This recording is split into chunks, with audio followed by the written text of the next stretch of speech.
Hello everyone, good evening and welcome to a new session.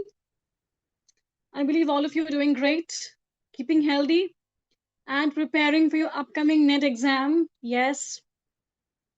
So we're back with a new session because we have to revise a lot more, right? Yes. So if you're new to our channel, please do subscribe. And if you're watching this video right now, then please do like it, right? So let's get started. Let me share the screen first. The screen is visible now. Yeah. So this is our 23rd session of NET revision. So are we ready to revise a lot more? Yes, yes, yes. Great. Good evening, good evening. Welcome. So yes, we are ready. Let's move on to the first question for tonight. Right.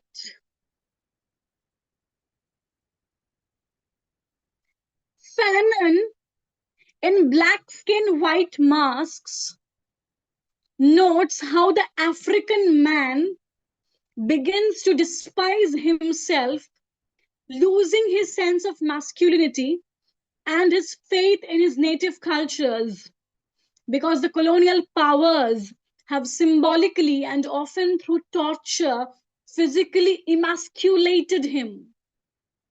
Is it true or false?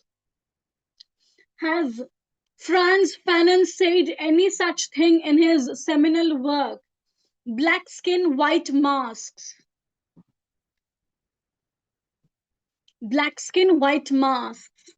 Is it true that in his work, Black Skin, White Masks, he says that the African man, he starts to hate himself. He loses his sense of masculinity and also his faith in his native culture, because the colonial masters, the colonizers, they have symbolically and often also through torture, they emasculate him physically, also mentally, you can say. Is it true about Frantz Fanon's Black Skin, White Masks? It is absolutely true. It is absolutely true. Which are the other major works of Frantz Fanon? Which are the other major works of Frantz Fanon? The Wretched of the Earth, published in 1961. The Wretched of the Earth. He also wrote works like A Dying Colonialism, A Dying Colonialism, Toward the African Revolution, Toward the African Revolution, The Fact of Blackness, The Fact of Blackness.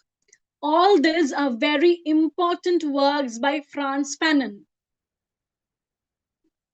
Frantz Fanon was born in the year 1925, 5 years before Derrida. Or we can also say Frantz Fanon was born in the year of the publication of Mrs. Dalloway, 1925. Fanon was born in the year of the publication of Mrs. Dalloway, 1925. He was a psychiatrist. He was a psychiatrist from Martinique. And he is famous for what? He's famous for exploring the psychological effects of racism. He's famous for exploring the psychological effects of racism through his works like The Wretched of the Earth, Black Skin, White Masks, A Dying Colonialism, Toward the African Revolution, The Fact of Blackness. All these works are very important. And Frantz Fanon is a major figure in postcolonial studies. So please revise Franz Fanon. Right? Yes. Next. In Other Worlds by Spivak was published in which year?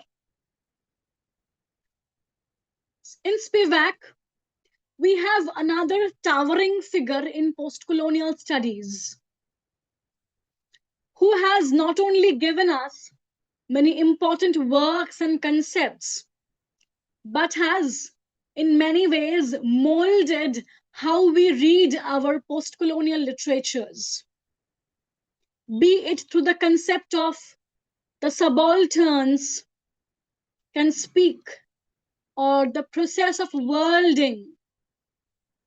Spivak is a towering figure of postcolonial studies who has molded how we read postcolonial texts, how we see postcolonial feminism, how we study about the marginalized figures who are also known as the fourth world,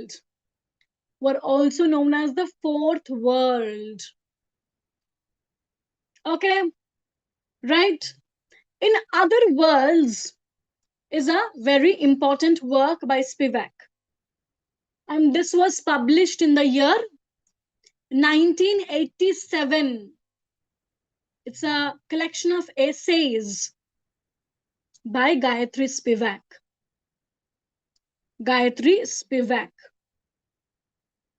It was published in 1987.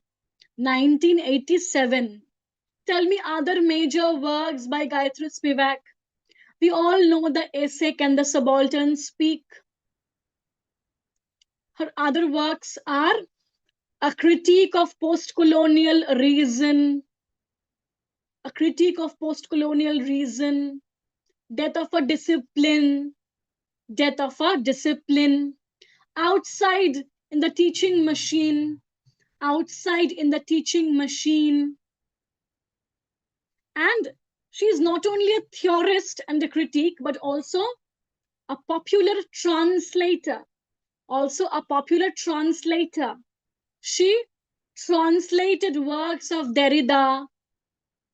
She translated fiction of Maheshweta Devi. So, another major figure in postcolonial studies is Gayatri Spivak. Okay, so we talked about two very major postcolonial theorists, Franz Fanon and Gayatri Spivak. And it's a point for you to note that postcolonial theorists and critiques, postcolonial feminism will be extremely important for the upcoming NTA NET exam. So please revise these theorists. Okay, right. Next. The Critique or a Tragedy Rehearsed is a satire by Dash. It was first staged at Drury Lane Theatre in 1779. It's a burlesque on stage acting and play production conventions. So here we are talking about a satire of the 18th century called The Critique or a Tragedy Rehearsed. Who wrote this satirical play?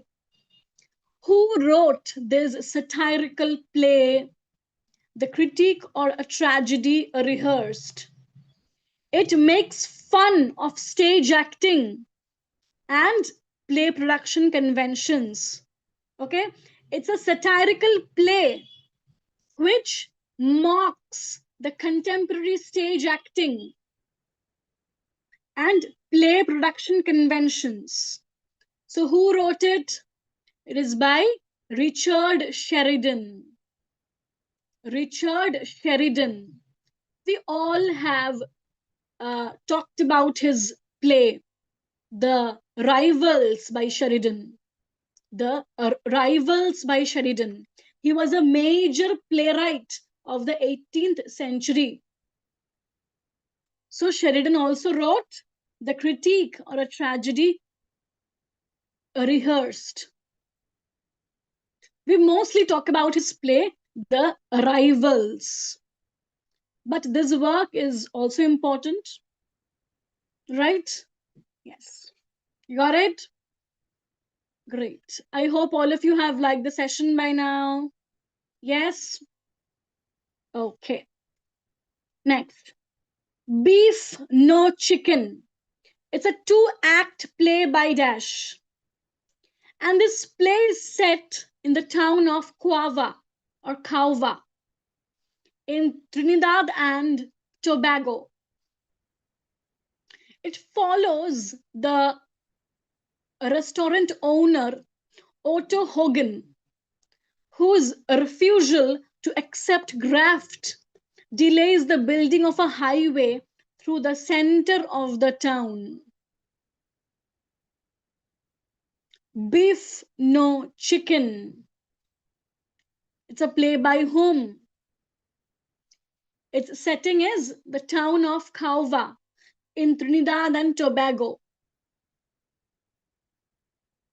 And it's about the restaurant owner, Otto Hogan. Tell me who wrote this play, Beef, No Chicken? It's a two-act play. It's a two-act play by Derek Walcott. Derek Walcott, a major African poet and playwright. Derek Walcott. Tell me which work of Walcott has intertextual connections with the Iliad? Which work of Derek Walcott has intertextual connections with the Iliad? Omeros. Omeros. Which work by Derek Walcott has intertextual connections with the Odyssey? Which work of Derek Walcott has intertextual connections with the Odyssey? Sea Grapes. Sea Grapes. Derek Walcott is very, very important. His poems, his plays. Okay? Don't forget to revise Derek Walcott. Right? We all have read his poem, A Far Cry from Africa, set against the backdrop of the Mau Mau Rebellion. Mau Mau Rebellion. A Far Cry from Africa. That's a widely prescribed poem of Derek Walcott. Yes? Right. Next. So before we proceed, let me give you all a reminder that we are starting our new NET online batch from the January of this coming year. So if you want to prepare for NET exam of the upcoming June cycle, this course will be perfect for you. So you can join us. And if you purchase this course right now, you will get our December NET crash course of this year for free. You won't have to pay anything for it. Okay? And in this 6 months online course of NET, we will give you sessions for both paper 2 and paper 1. And this course will also get you our books, our encyclopedias. All right? So please note that we are starting our new NET online batch from this January. Okay? Right. Next. Stanley Kowalski is a character in which work? Stanley Kowalski is a character in which work? With this, we are sliding into American literature because questions will be from American literature as well, right? You can easily expect 5 questions from American literature. maybe more. So Stanley Kowalski is a character from the play A Streetcar Named Desire by Tennessee Williams. A Streetcar Named Desire by Tennessee Williams. Tennessee Williams, Arthur Miller, Eugene O'Neill, William Faulkner, F. Scott Fitzgerald. All of these are very important writers for NET. Also Toni Morrison, James Baldwin. Okay. Right. Zora Neale Hurston. African American writers will also be important. So Stanley Kowalski from Tennessee Williams's play A Streetcar Named Desire. Okay, right. Next. The Critique of Practical Reason is a work by very popular work from 18th century. A work which very beautifully captures the essence of enlightenment, the movement of enlightenment of the 18th century. The Critique of Practical Reason by none other than Immanuel Kant. Immanuel Kant. He wrote Critique of Judgment, Critique of Practical Reason, Pure Reason. All these are absolute groundbreaking works by Immanuel Kant, one of the major figures from the Enlightenment movement of the 18th century. Right? Yes. G.B. Shaw's Pygmalion is based on which play of Shakespeare? As you guys already know that questions keep coming from Shakespeare, and works which are based on Shakespearean plays. So you have to be very well accustomed to the modernist and postmodernist retellings of Shakespearean plays. Okay? Modernist and postmodernist retellings of Shakespearean plays. Now tell me, G.B. Shaw's Pygmalion is based on which play of Shakespeare? G.B. Shaw's Pygmalion is based on which play of Shakespeare? And please note that, make a list for yourself. Make a list of all the major modernist and postmodernist adaptations of Shakespearean plays. Okay, will you all do that for yourself? Yes. So G.B. Shaw's Pygmalion is based on Shakespeare's play, The Taming of the Shrew. G.B. Shaw's Pygmalion is based on the Shakespearean play, The Taming of the Shrew. Note this, it will be important. Modernist and postmodernist adaptations of Shakespearean plays. Okay? G.B. Shaw's Pygmalion is based on Shakespeare's The Taming of the Shrew. Ian McEwan's Nutshell is based on Hamlet. Okay? Weird Sisters by Terry Pratchett. It is based on Macbeth. It is based on Macbeth.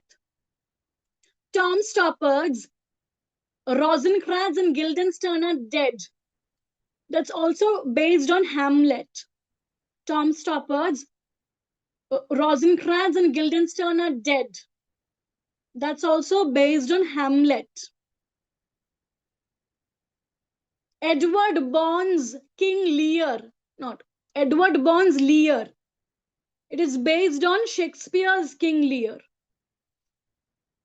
Edward Bond's Lear is based on Shakespeare's King Lear.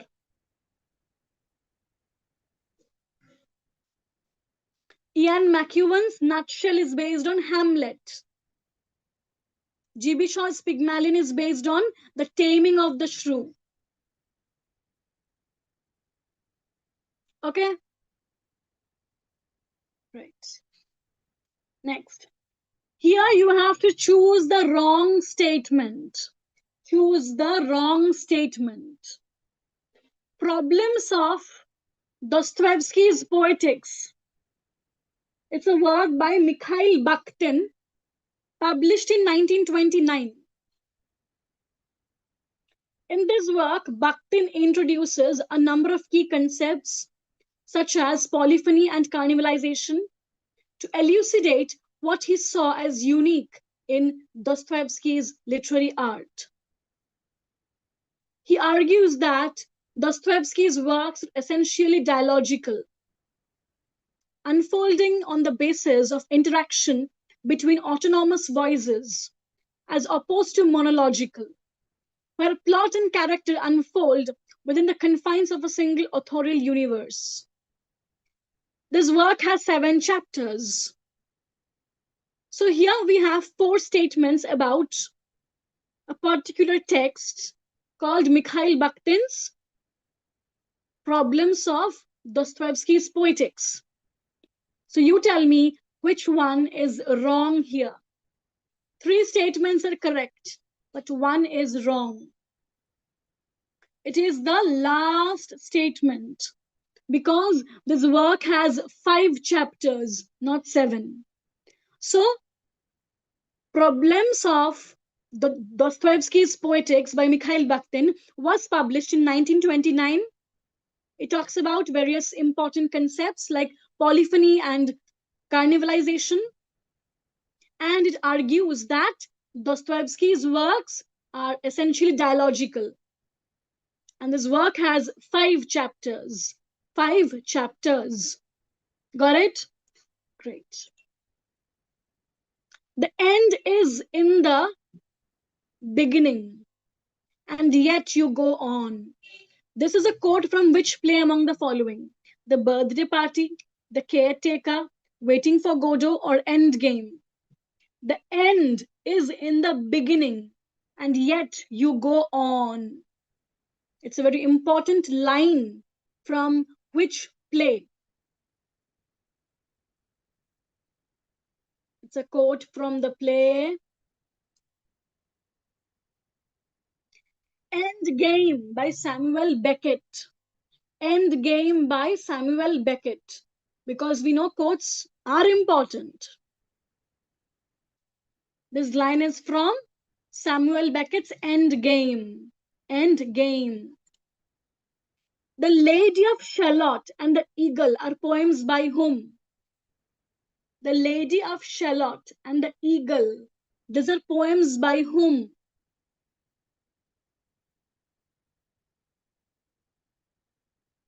These are poems by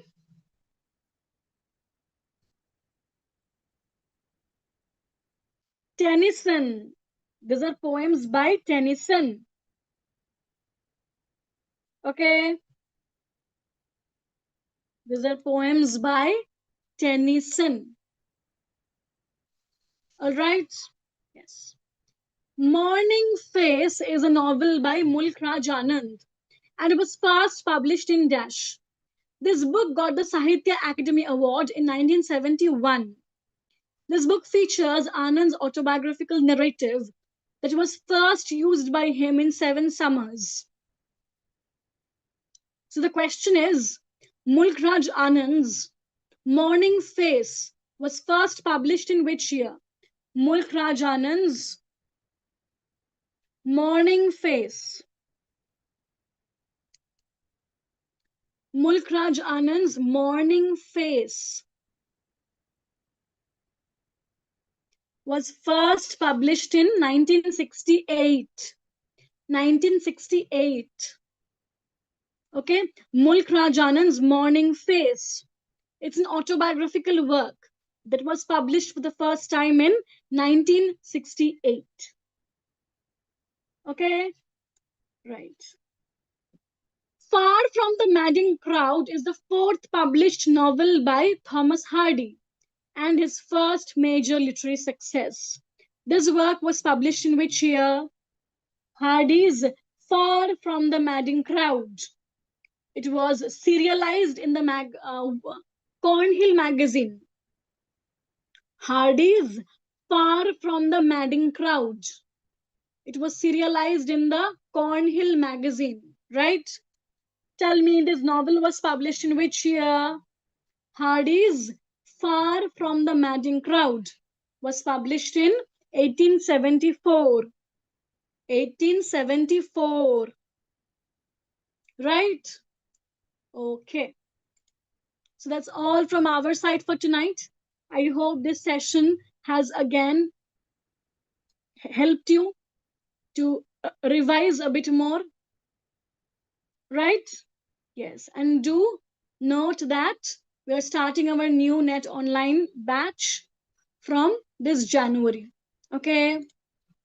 Tomorrow there will be paper 1 session, and I will see you all again on Friday at 9 p.m. at our Vallath YouTube channel. Till then, please keep studying. Do like this session. Take care. Bye. Good night.